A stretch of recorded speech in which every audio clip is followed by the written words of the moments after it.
Esse é o Ancapso e nós vamos falar agora sobre a situação na Ucrânia. Hoje, dia 24 de abril de 2023, são 8 horas da manhã aqui no Rio de Janeiro, 2 horas da tarde lá em Kiev, no momento que eu gravo esse vídeo. E temos várias ocorrências em toda a região aqui ocupada da Ucrânia. Houve casos aqui em Sevastopol, a Ucrânia atacou o porto de Sevastopol com aqueles drones de superfície, né? Foram duas grandes explosões com 8 minutos de separação. Os russos dizem que nada foi atingido, que eles destruíram os drones, mas eles sempre dizem isso, né? E as explosões chegaram a causar quebra de janela em vários prédios lá na região de Sevastopol. Aqui na região de Luhansk, em Rovenki, um depósito de combustíveis foi incendiado por um drone ucraniano também. Essa região aqui é uma região muito importante, logística russa, né? Dá para ver aqui, ó, que por aqui que passa boa parte da logística para abastecer, inclusive Bakhmut e outras frentes de batalha aqui. Então, um grande incêndio numa base de combustíveis ali, né? Também os ucranianos atacaram Belgorod essa manhã, destruíram uma bateria de S-300. Não a cidade em si, atacaram os arredores da cidade onde estava essa bateria de S-300, que era usada para atingir os próprios ucranianos aqui em Kharkiv, né? Uma cratera enorme apareceu aqui em Donetsk, na cidade de Donetsk, que a gente não sabe se foi ataque ucraniano ou se foi mais uma daquelas bombas dos russos que eles lançam, que era para planar e a bomba não plana e cai. E além disso, um drone ucraniano caiu próximo a Moscou. Chegou lá em Moscou um drone com um monte de explosivo, mas acabou o combustível dele. Faltou um pouquinho de planejamento para chegar até Moscou. Ia ser lindo de ver isso acontecendo, né? E também, no sul, o pessoal está falando aqui, né? A gente falou ontem que eu acho que é só uma patrulha, que os ucranianos estão do lado da margem esquerda e coisa e tal. E parece que um soldado lá um soldado russo, tá? Que está naquela região ali, respondeu num Telegram lá de forma desaforada que não, vocês estão achando que é só uma patrulhazinha? Vem cá para vocês verem que eu vou te mostrar o tamanho da patrulhazinha. Ou seja, dizendo que não, que realmente tem uma quantidade grande de ucranianos ali na margem esquerda do Dnipro, né? Enfim, por que tantas coisas ao mesmo tempo, né? Por que os ucranianos estão fazendo tantos ataques em vários lugares ao mesmo tempo? Uma teoria é que isso pode ser justamente para sobrecarregar os centros de decisão russos nas vésperas de uma contraofensiva, né? Ou seja, pode ser isso daí parte da preparação da contraofensiva que sairia nos próximos dias. Ou pode ser só coincidência, aconteceu um monte de coisa ontem mesmo. O fato é que a quantidade de colaboradores russos fugindo aqui da região de Zaporizhia e Kherson, aqui do sul da Ucrânia, em direção à Crimeia, é tão grande que está um enorme engarrafamento passando aqui em alguns pontos para entrar na Crimeia do pessoal fugindo, né? Ou seja, a gente não sabe se isso é realmente o aviso da contraofensiva ucraniana, mas os russos estão achando que é. Em Bakhmut, o general Syrskyi ontem foi lá em Bakhmut, visitou toda a linha de frente ucraniana lá na cidade de Bakhmut e disse no final, fez um pronunciamento dizendo que está tudo bem, que os ucranianos estão conseguindo atingir os objetivos ali, mas tem gente dizendo também que ele solicitou reforços para os ucranianos lá, né? Não sabemos se isso daí é verdade. E mais uma coisa, teve uma briga aqui em Luhansk entre soldados russos, do exército russo regular, e soldados do grupo Wagner. Teoricamente, essas duas forças deveriam estar lutando juntas, né? Pois é, mas brigaram um com o outro, teve tiroteio, teve morte, teve ferido, achei lindo. Vamos falar sobre esses e outros assuntos em detalhes. Essas notícias foram sugeridas por Bombado, da TI, Estação Verão e várias outras pessoas. Obrigado aí ao pessoal que sugeriu a notícia, obrigado a você que está assistindo o nosso vídeo. Se você gosta do nosso conteúdo, por favor, deixe o seu like e se inscreva aqui no canal, né? Pois bem, vamos ver aqui, porque teve realmente muita coisa de ontem para hoje, hein? Olha só, aqui foi Sevastopol, né? Começou com isso daqui, o pessoal só com uns avisos, dizendo que, esse aqui é aviso lá dos russos, né? Dizendo que o inimigo, ou seja, os ucranianos, estavam atacando Sevastopol, explosões e tiros, e estão sendo ouvidos e coisa e tal. Enfim, o resultado foi isso daqui, ó. Olha só, dá para ver uma explosão muito grande aqui, vamos ouvir aqui isso.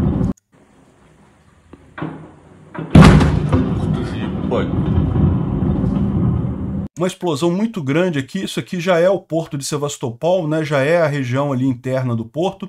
Tem gente dizendo que isso daqui é a entrada do porto, que isso aqui foi do lado de fora do porto e não dentro do porto propriamente dito, né?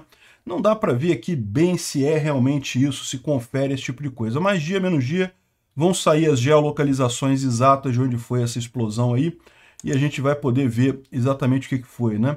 Tem uma sombra ali no lugar em que há a explosão, então talvez a explosão tenha atingido alguma coisa.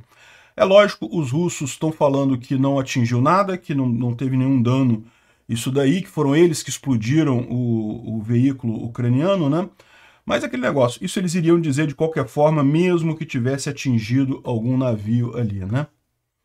Tem mais uma outra visualização aqui do...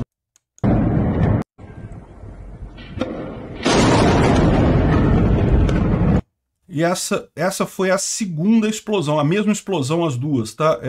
A primeira explosão não tem vídeo dela, teve uma explosão, 8 minutos depois teve essa segunda explosão, que foi bem maior, que foi muito grande, né? Então a gente não sabe realmente o que atingiu ali, mas os ucranianos tentaram avançar. Aparentemente foram só esses 2 drones lá, né? E isso, mesmo depois dos russos terem colocado um monte de defesas na entrada do porto. Olha só a quantidade de coisa que tem agora na entrada do porto de Sevastopol, né? Um monte de redes aqui para impedir a entrada de drones. Aí eles botaram barcaças aqui também para impedir os drones de passarem. Tem um lugar onde ficam os golfinhos antimergulhadores aqui, né?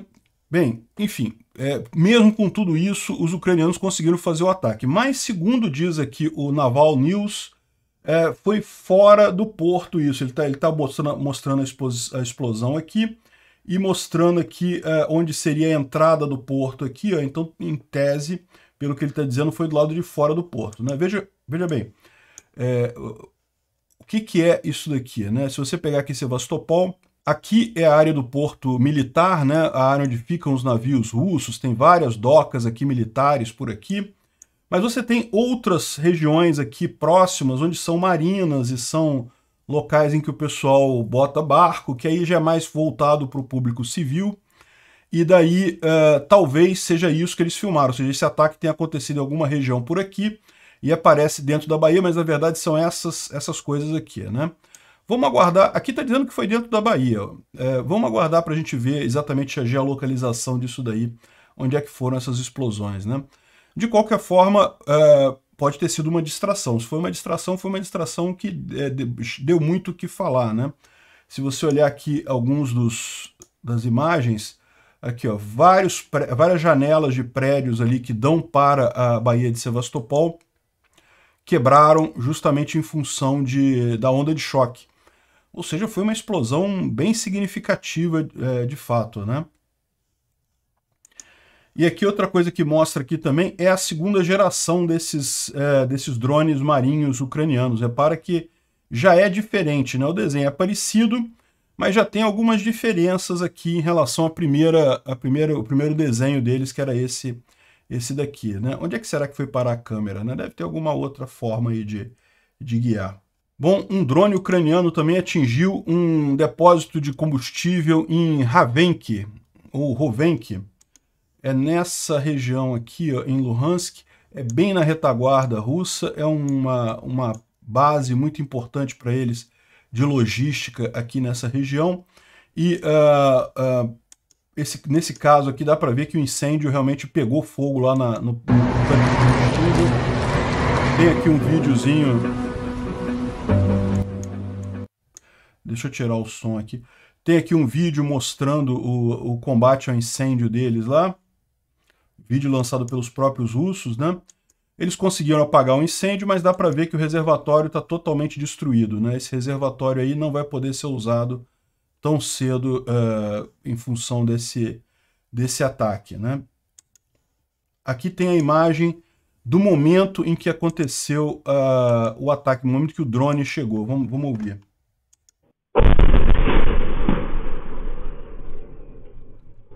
Foi uma explosão significativa, né? Um drone com bastante explosivo e conseguiu o resultado lá na região de Rovenki, lá em Luhansk, né? Aqui tem mais imagens do tanque depois de destruído. Outra imagem lá de Rovenki também filmada ali pelos moradores locais. Dá para ver que foi um incêndio muito grande ali na região, né?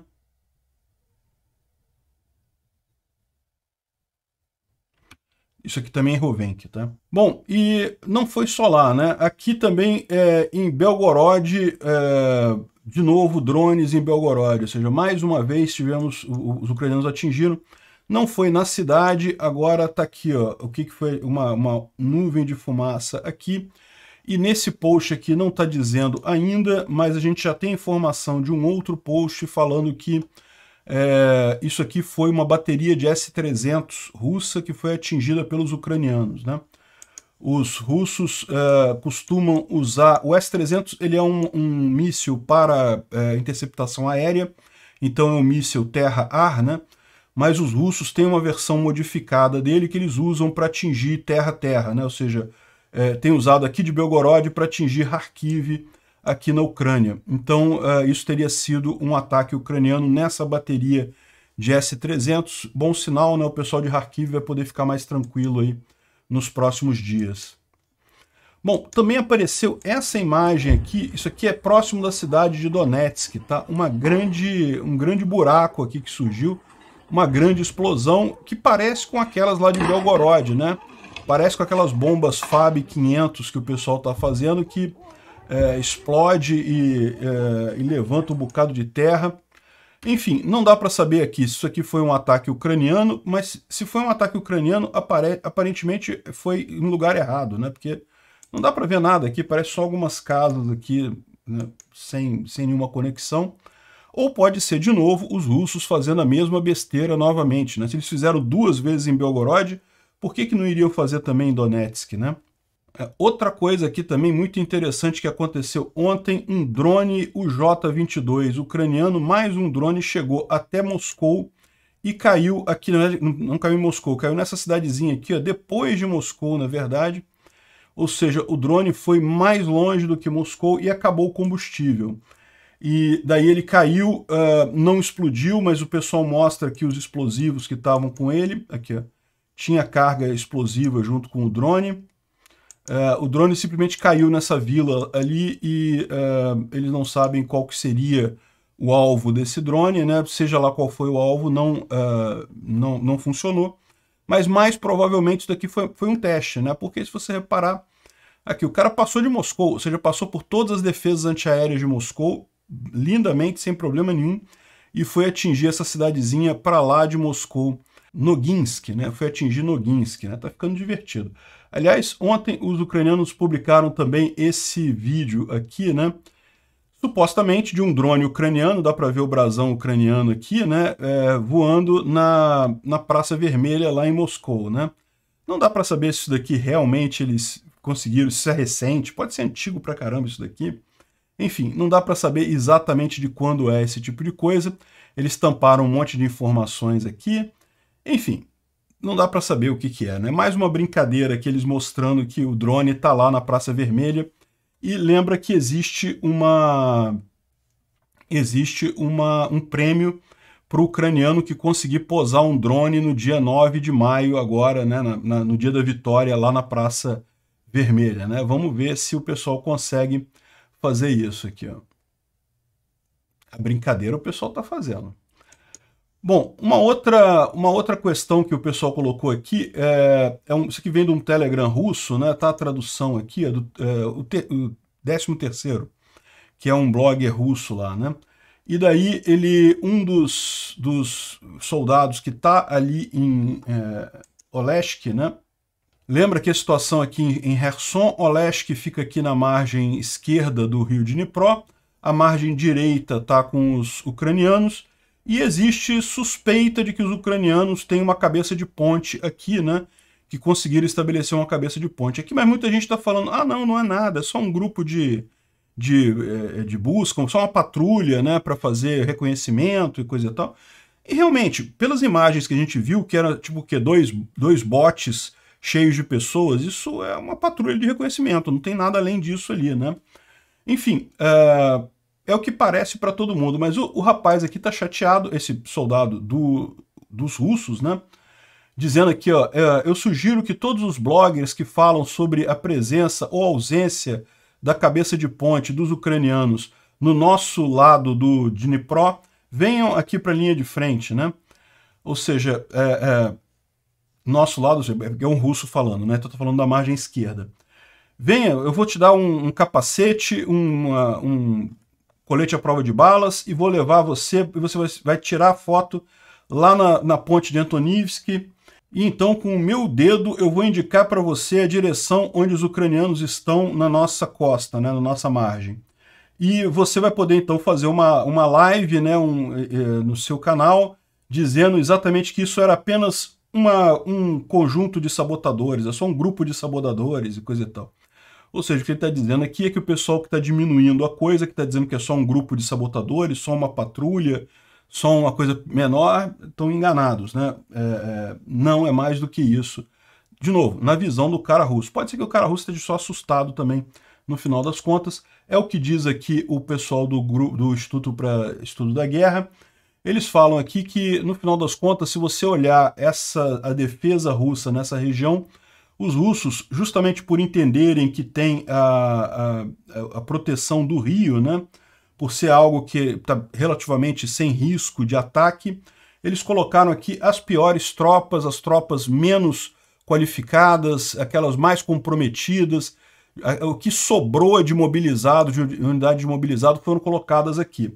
Ou seja, o Instituto da Guerra não está falando, mas está inferindo que isso é uma boa oportunidade para os ucranianos realmente fazerem a contraofensiva por aqui. Vão pegar as tropas mais facinhas dos russos nessa região, né? Pode ser que seja justamente isso daqui. E, aliás, uma outra informação, o exército ucraniano pediu silêncio de informação sobre essa ponte, ou essa cabeça de ponte ucraniana ali na região de Kherson. E, de fato, a informação que está divulgando aqui é a informação que foi passada pelos russos. Os ucranianos não estão falando mais nada sobre essa possibilidade, né? Os russos continuam falando, os ucranianos não falam mais. E, bom, a grande questão quando você vê o panorama geral é esse, né? Ou seja, ontem teve realmente um monte de coisa, a gente está vendo um monte de coisa acontecer aqui. Os últimos dias estavam relativamente calmos e, de repente, um monte de ataque ucraniano num monte de lugar. E uma hipótese para isso daí, né? A gente não sabe exatamente o que está acontecendo, mas uma hipótese para isso é justamente a tentativa de sobrecarregar os centros de decisão russos, ou seja, os russos têm uma estrutura hierárquica muito centralizada, então eles têm relativamente poucos centros de decisão, pessoas que realmente decidem, que viram, não faz isso agora, né? Tipicamente ao contrário do exército ucraniano, que ele é mais descentralizado, que o pessoal nos níveis mais baixos tem mais capacidade de tomar decisão, tipicamente os russos tomam decisão num nível muito alto e isso pode sobrecarregar essa tomada de decisão sem o pessoal saber exatamente o que está acontecendo, né? Para onde é que eles têm que ver isso daí? Vão cuidar de Sevastopol, da retaguarda russa, de Moscou, de Belgorod, enfim.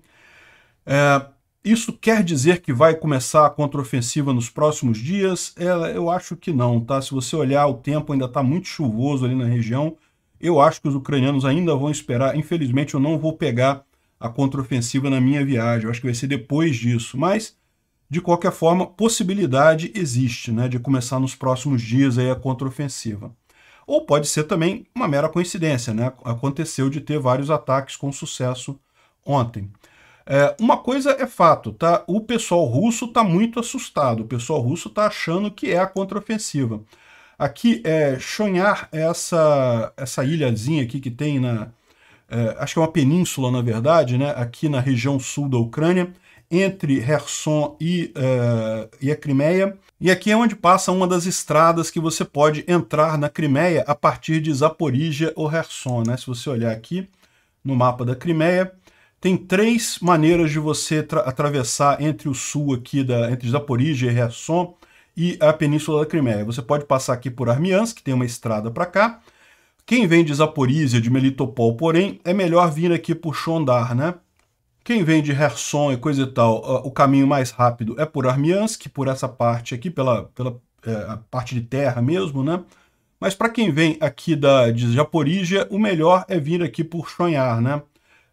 Ou seja, passa por essa península aqui, tem uma pontezinha aqui, e você entra na Crimeia. É a segunda via mais usada aqui. Tem uma terceira, tá? Que é pela península aqui, pela Restinga de Arabat, mas aí é estrada de chão, e você anda pra caramba estrada de chão para chegar aqui, então não vale a pena essa daqui. São essas duas as principais que os civis usam. E, como a gente viu, está tendo engarrafamento nessa localização aqui na ponte aqui. Um monte de gente querendo sair aqui de Zaporizhia, de Kherson, justamente causando engarrafamento nisso daqui nesse momento. Ou seja, os russos estão muito preocupados. Se vai vir a contraofensiva ucraniana ou não, a gente não sabe, mas os russos estão bastante preocupados com isso, né? Bom, falando um pouco sobre Bakhmut, ontem o Syrskyi, que é o comandante da operação lá em Bakhmut, né, o general que comanda a operação, ele foi até a linha de frente lá na cidade de Bakhmut. Segundo ele, percorreu toda a linha de frente, cada unidade que está lá na linha de frente, ele foi lá para ver como é que estava a situação. A declaração final dele é que os russos estão sofrendo perdas muito pesadas, estão destruindo seus pessoais e o potencial ofensivo deles. E aqui tem uma declaração um pouco maior dele, que ele fala sobre toda a linha de frente aqui, ó, vale a pena a gente ver. Depois de um número de tentativas sem sucesso de quebrar nossas defesas lá em Lima, o inimigo sofreu perdas significativas e foi forçado a reagrupar suas unidades, né? Então ele está falando aqui de Lima, mais ao norte aqui um pouquinho. Bakhmut é aqui, Lima é aqui, né? Tá em controle ucraniano, e os russos estavam tentando, a partir de Kriminá, vocês lembram, né? Durante todo o inverno eles tentaram avançar aqui em direção a Lima, né? E o que ele está falando aqui é justamente que não conseguiram, tentaram e desistiram. Na direção de Bakhmut, a situação continua tensa, muita luta pesada, vários vilarejos suburbanos têm ações do inimigo, e essas ações do inimigo falharam, né? Então aqui quem está falando é um general ucraniano, então o inimigo são os russos, né? As ações ofensivas do inimigo falharam, no entanto, ele não abandona o objetivo de cercar Bakhmut e está usando todas as suas forças possíveis e meios para conseguir a total destruição da cidade. Em Bakhmut, nossos soldados não apenas fazem ações defensivas, mas também fazem contra-ataques ativos, né? Isso nos dá a oportunidade de segurar o potencial ofensivo do inimigo por vários meses e não aumentar o fronte nessa direção. Destruímos as melhores unidades deles e ganhamos tempo. Foi o que ele complementou nessa fala dele, né? Bem interessante isso daí. Bom, uma fala do Prigozhin, parece que ele realmente está chateado com a situação em Bakhmut, não está gostando do que está acontecendo. Ele declarou que não vai mais capturar soldados ucranianos lutando contra eles, eles serão todos mortos, né? Esse tipo de declaração é uma declaração, no mínimo, irresponsável dele por vários motivos, né? Primeiro porque isso é um crime de guerra e ele declarando isso abertamente já abre caminho para perseguição criminal dele, né? E segundo porque é ruim para os próprios soldados dele, né? Para pensar, se os ucranianos sabem que não vão ser feitos prisioneiros, primeiro, eles vão lutar com muito mais afinco, porque afinal, se eu vou morrer mesmo, então não vou parar de lutar até o último momento, né? E segundo, os próprios prisioneiros que os ucranianos fizerem do grupo Wagner podem ficar comprometidos com essa história, né? Enfim. Когда ты взял человека в плен, начни о нем заботиться. O cara tá chateado, deve ter perdido muito soldado lá. Típico russo falando merda, né? O Reporting from Ukraine trouxe pra gente uma coisa muito interessante aqui sobre aquela questão das trincheiras ali próximas da O0506. Segundo eles, a luta ali, de fato, os russos conseguiram tomar uma trincheira, aquela trincheira aqui, né? Essa trincheira mais a oeste aqui desse conjunto de trincheiras, e daí os ucranianos fizeram um contra-ataque, conseguiram matar muitos russos e coisa e tal.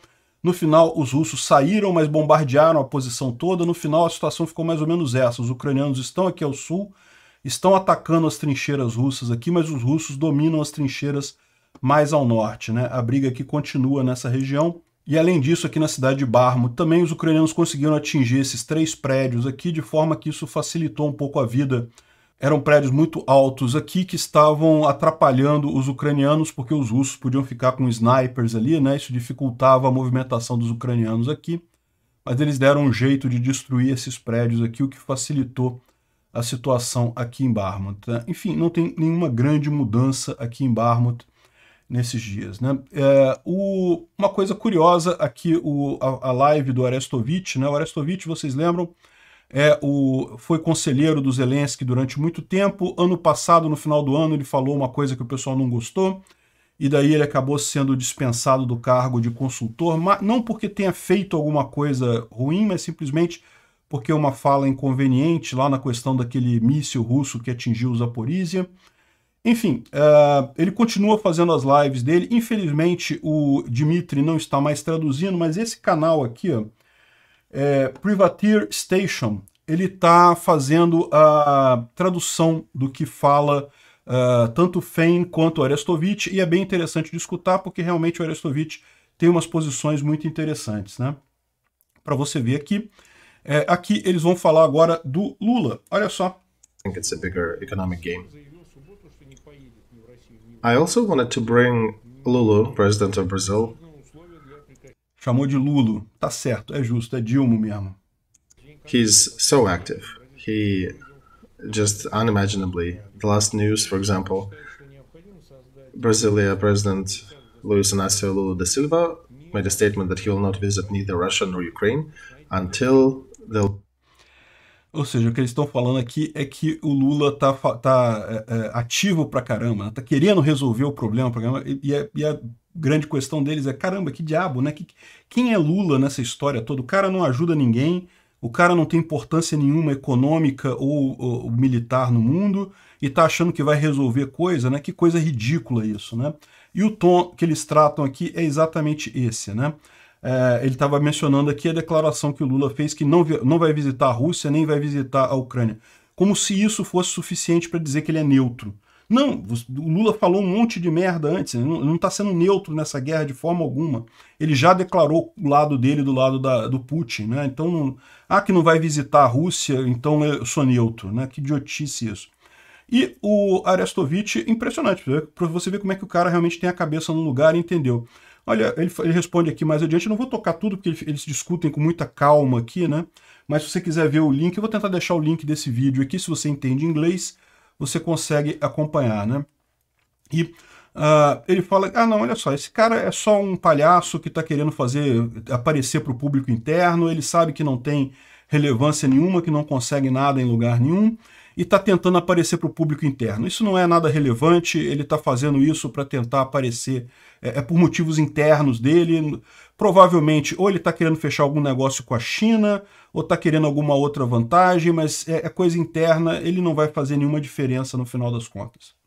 Olha como é que o cara sacou qual é a do Lula, né? O Lula realmente não tem nenhuma importância nessa história toda, tá aí batendo boca, só tornando o Brasil cada vez mais abjeto do ponto de vista mundial, uma vergonha completa o que esse cara tá fazendo com o país, né?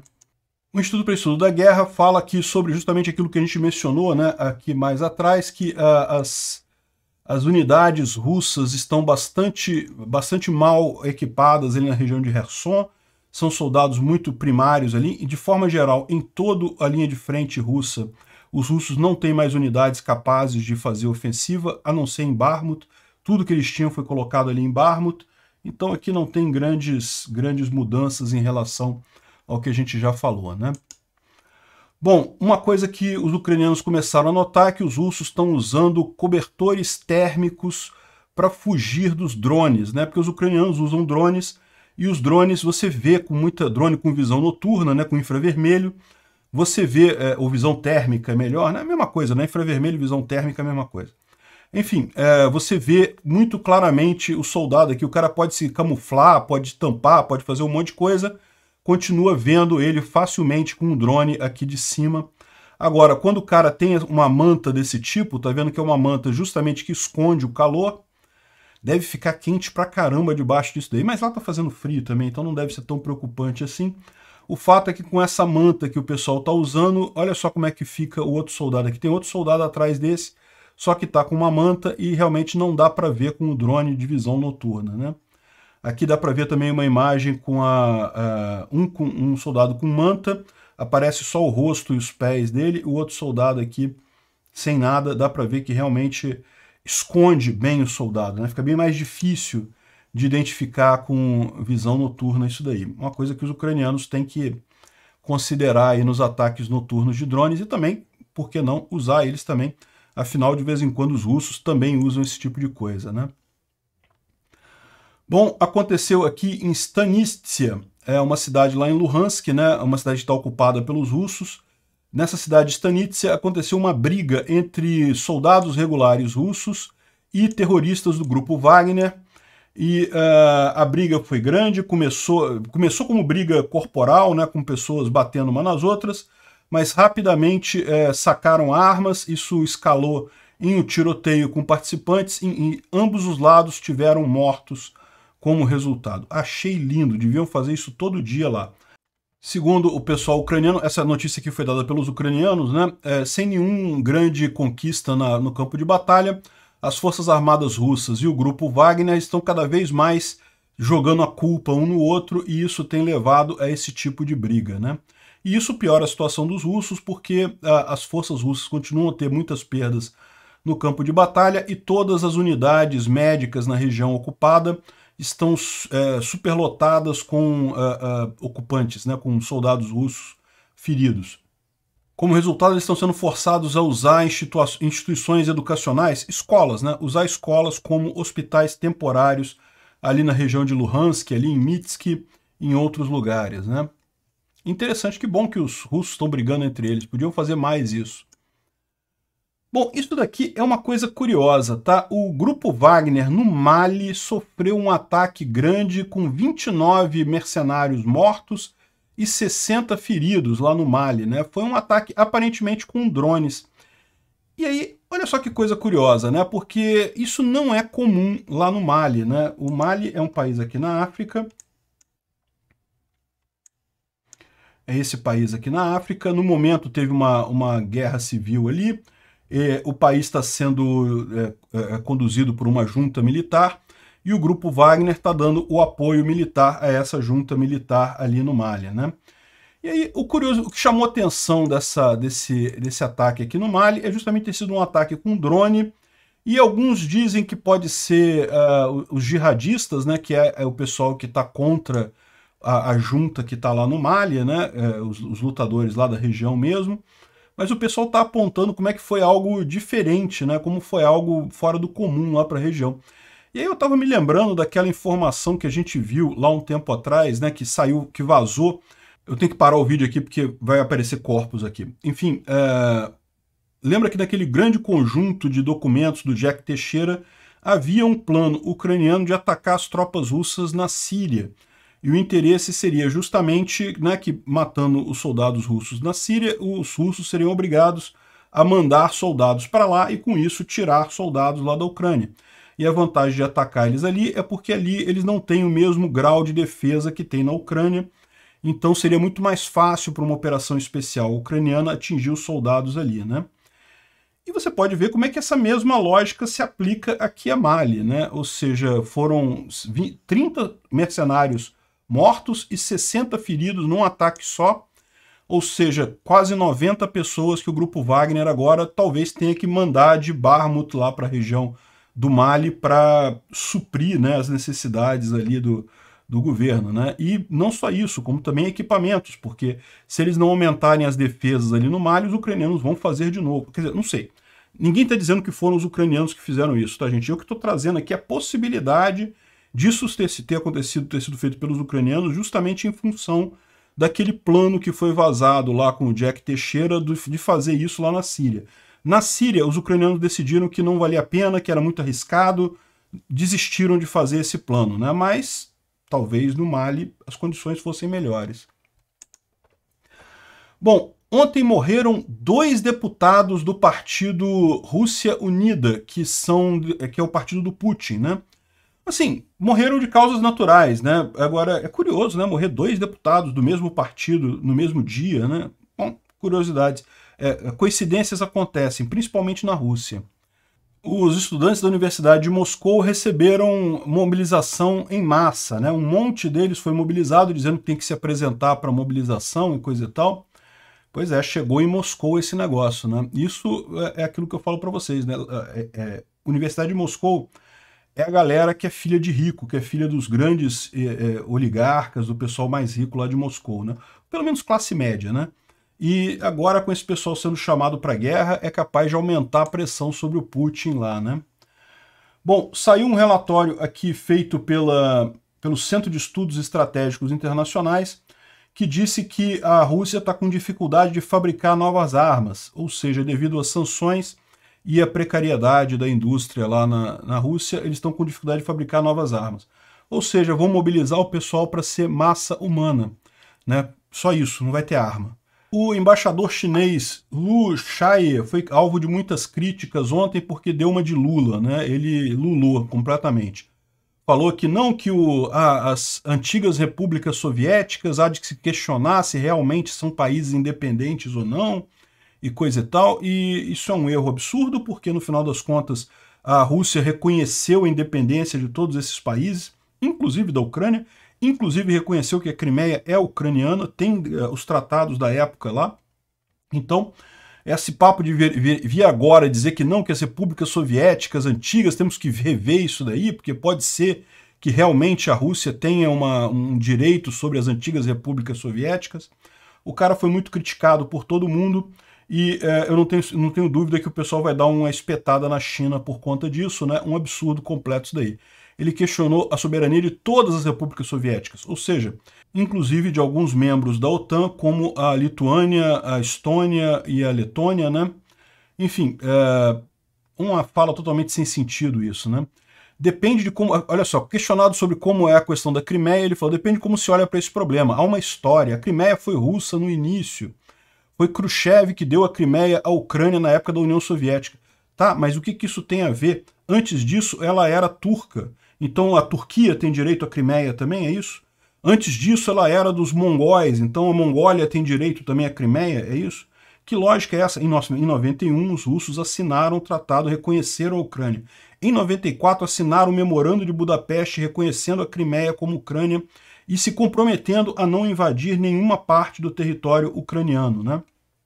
Então, no final das contas, o pessoal aqui fez uma série de críticas aqui a ele. Eu tenho certeza que é só um pateta que está lulando, né? Deu uma lulada normal.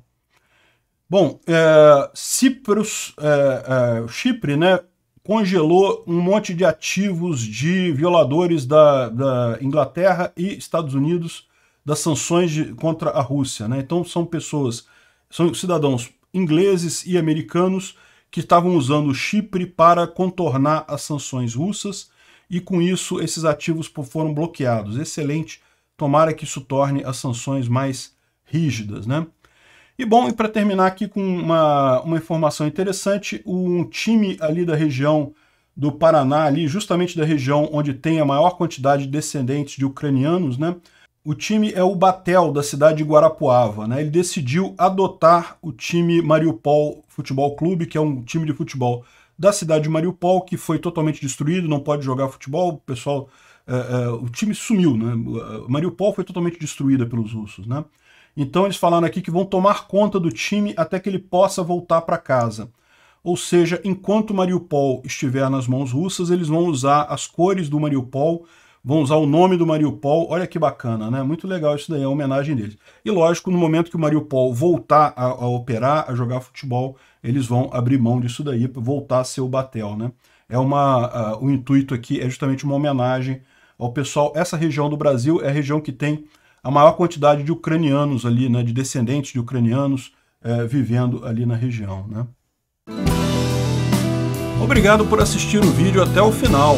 Além de curtir, compartilhar e se inscrever no canal, considere se tornar patrocinador com valores a partir de R$ 1,99. Clique no botão Seja Membro abaixo para saber as condições e vantagens de patrocinar o canal. Mais informações sobre o nosso projeto, visite nossos sites indicados na tela.